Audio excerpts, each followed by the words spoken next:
I'm Leon Charney, and this is the Leon Charney Report. We're honored to have with us one of the foremost, philosophers, historians, writers in the world, Elie Wiesel, winner of a Nobel Peace Prize, and I think America and the world has been very grateful to him for bringing out the feelings of the Holocaust and other things. And I think he's still a professor, but I think he's teach to the young. That's a good idea, isn't it, Elie? I love it. How are they responding now to the Holocaust, the young people? I don't teach the Holocaust. I've taught the Holocaust only when I began teaching some 30 years ago. Nobody else did, or very few did, so I also had to do it. But 2 years later, I stopped. For me, it's too difficult, and I didn't want it to become a routine. So what do you teach? Oh, I teach. I never repeat a course. I'm a professor of philosophy, of religious studies. I have a chair in the humanities, and I'm a university professor at Boston University, so I teach whatever I want. So I teach ancient philosophy, modern philosophy, literature. So in your studies of the Holocaust, could the Western civilization have prevented it? Civilization, no. Civilization was, I think, tested and failed. Failed. Miserably. Miserably. Civilization failed. The fact that, you study these documents, I know that the heads of the Einsatzkommandos, of the special murder squads, most of them had college degrees. Many of them had PhDs or MDs.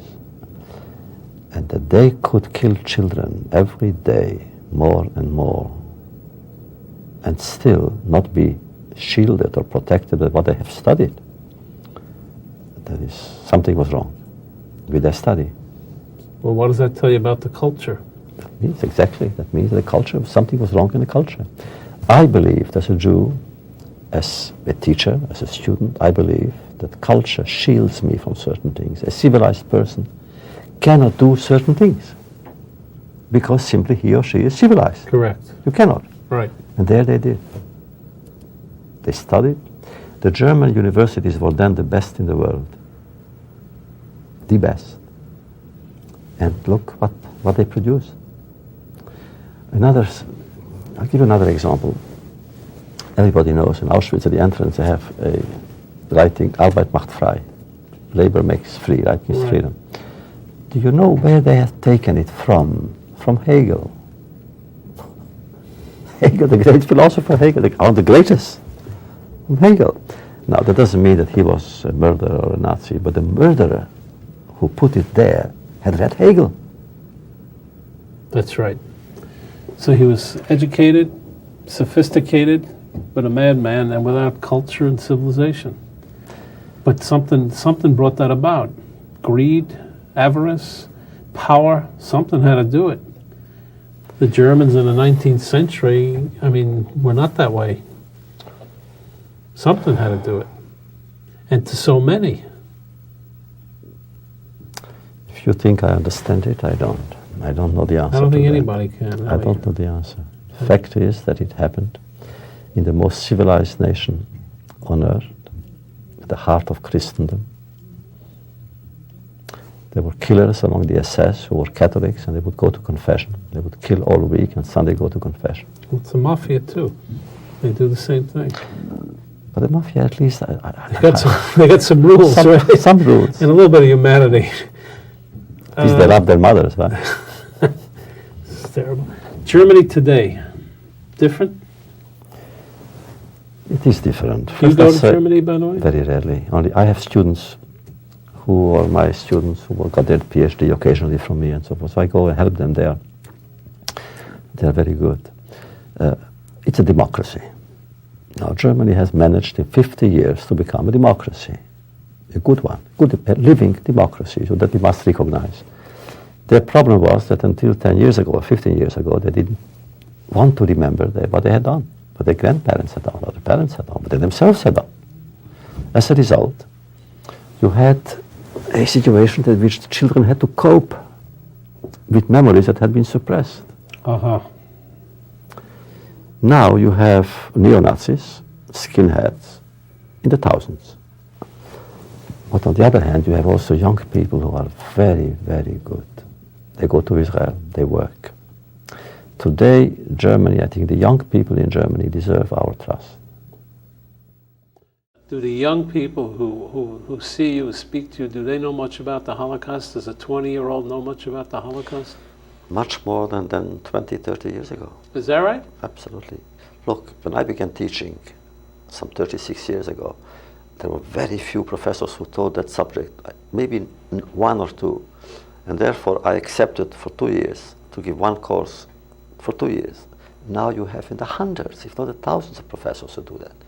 And all over the American scene anyway, you should know that the classes are full, overfilled, overcrowded. They want to know more. Why do you think that is, Elie?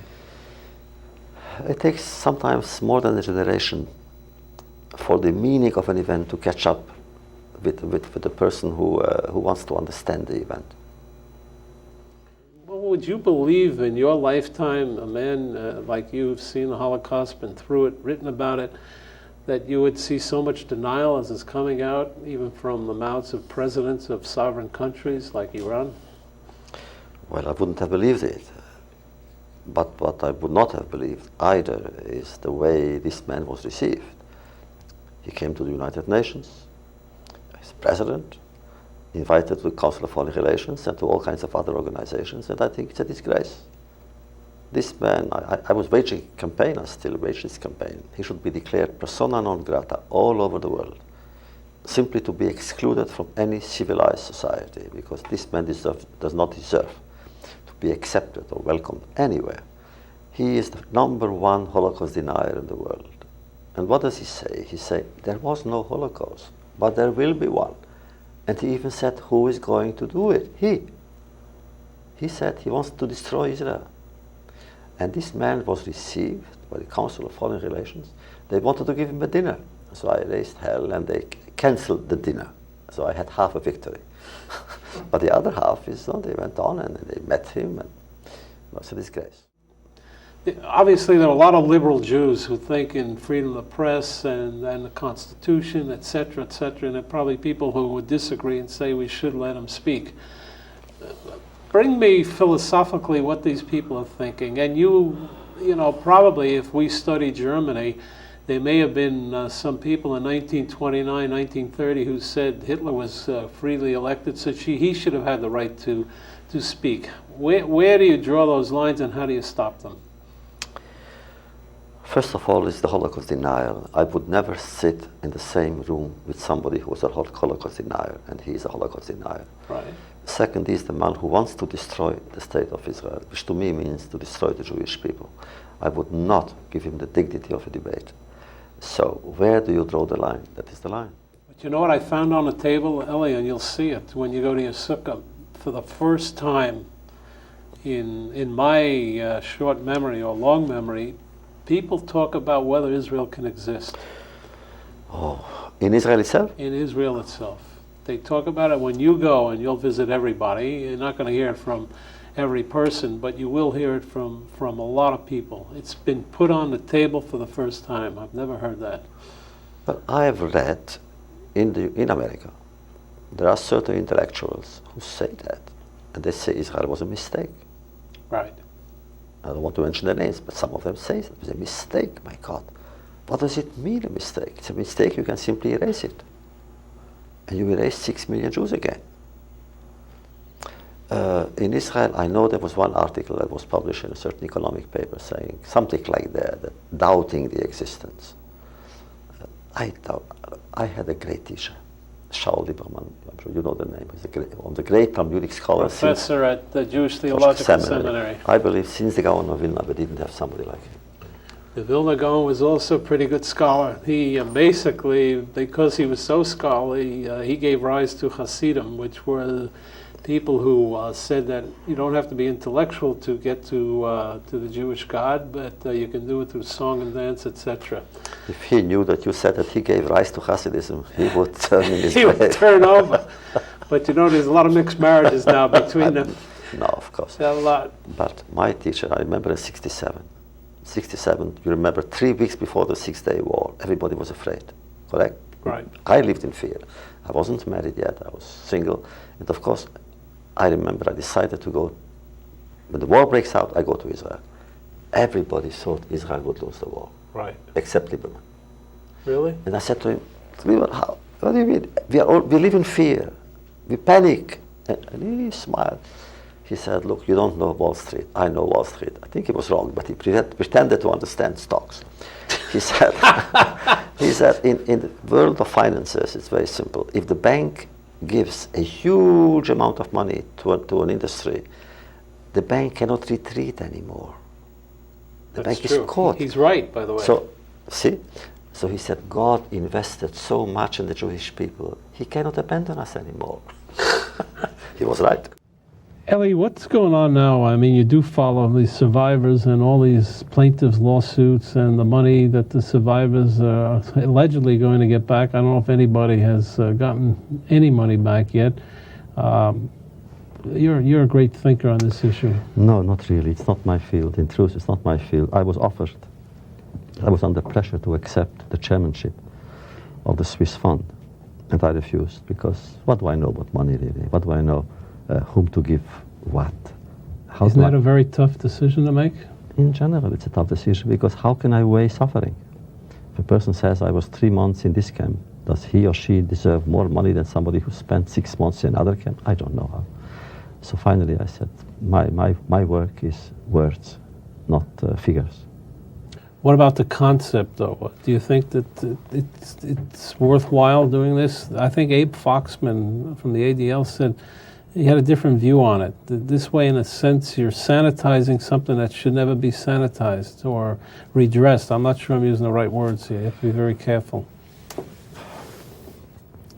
Somebody who was involved in that used, in the beginning, called it the last chapter of the Holocaust. It was a wrong expression. There can be no last chapter. Second, I was worried at the time when I realized that we're talking about billions of dollars. And they had a meeting in Washington last December, some 46 nations that were involved in all that. They wanted me to come and speak, and there are certain subjects that are so appealing to me, I cannot say no. So I came and I said to them, gentlemen, ladies and gentlemen, do not speak about billions of dollars. 99% of the victims were poor people.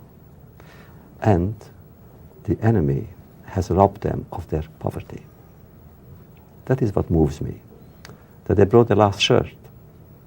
They had no money, a pen. So in other words, they robbed them of hope. Not even the property, of their belongings.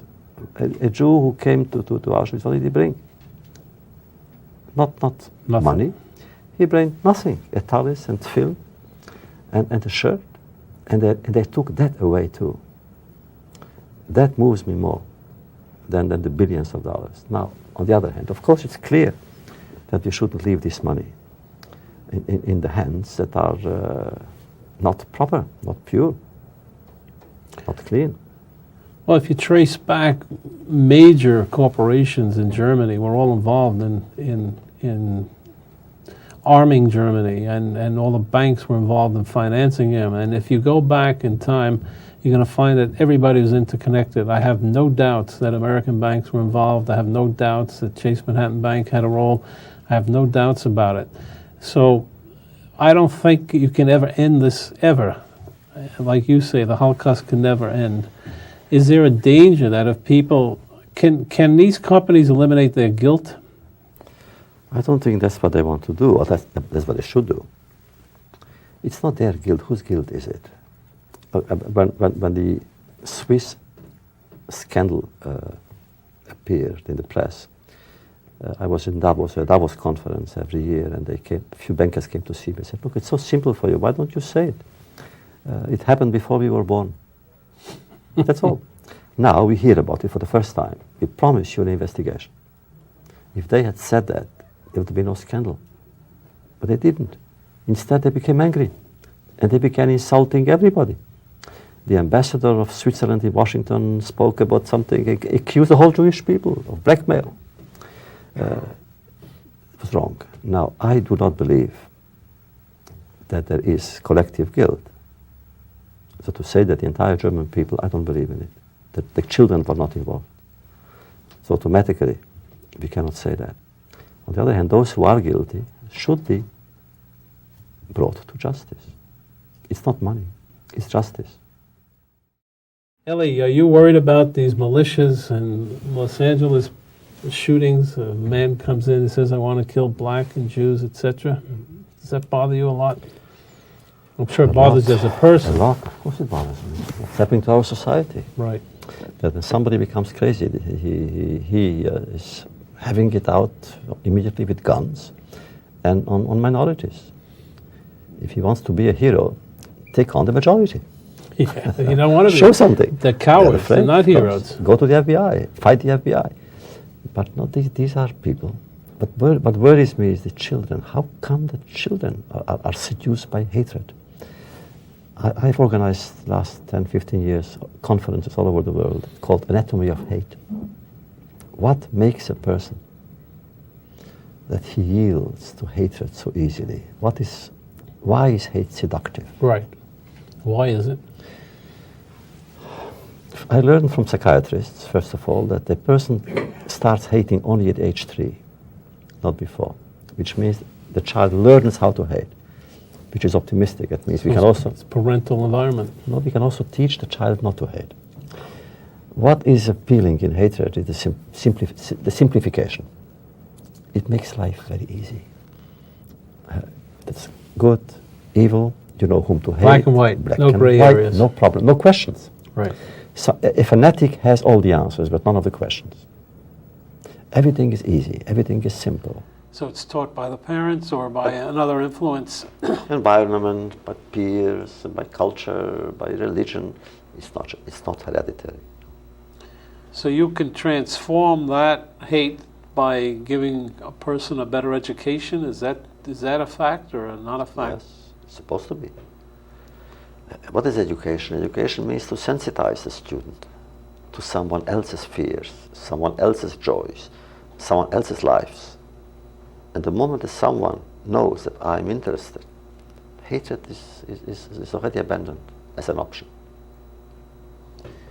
And you can counter that with love? Does that help? That's a Christian term, really. In our country, we have more than 70 groups. You know that better than I. 70 groups that are either white supremacists or simply racists. And they don't realize that racism is stupid. It's not only unfair, it is stupid. That the person, because of his or her color, is better or worse. But what do you mean? It is stupid.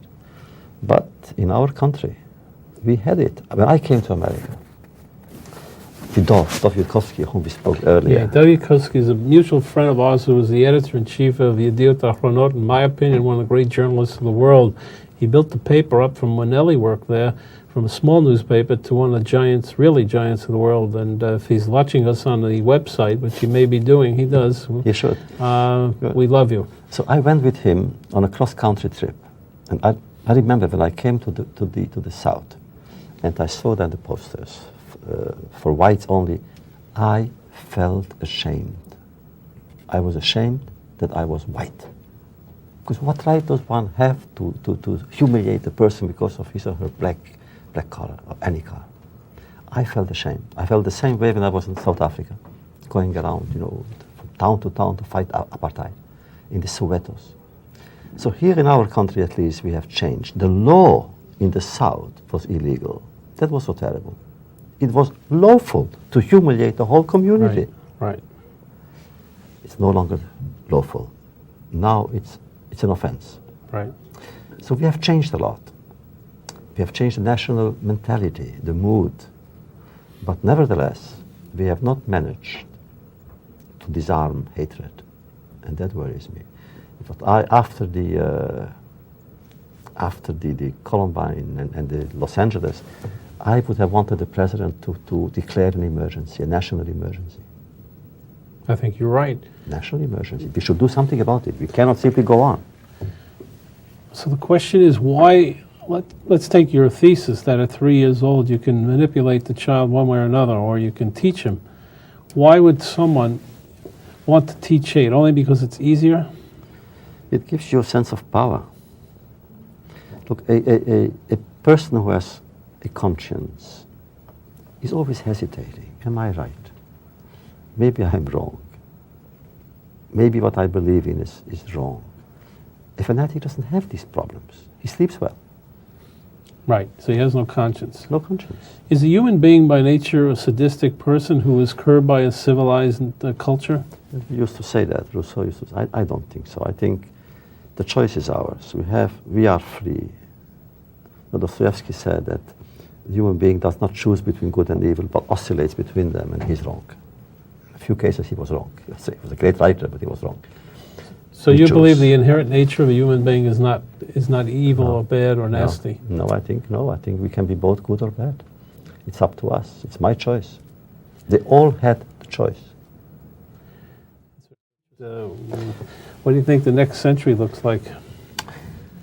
Leon, I belong to the 19th century. I write my books longhand. I don't know computers, so I'm not afraid of Y2K. Right. I hope the next century will be based on a greater sense of solidarity and sensitivity to each other and with each other.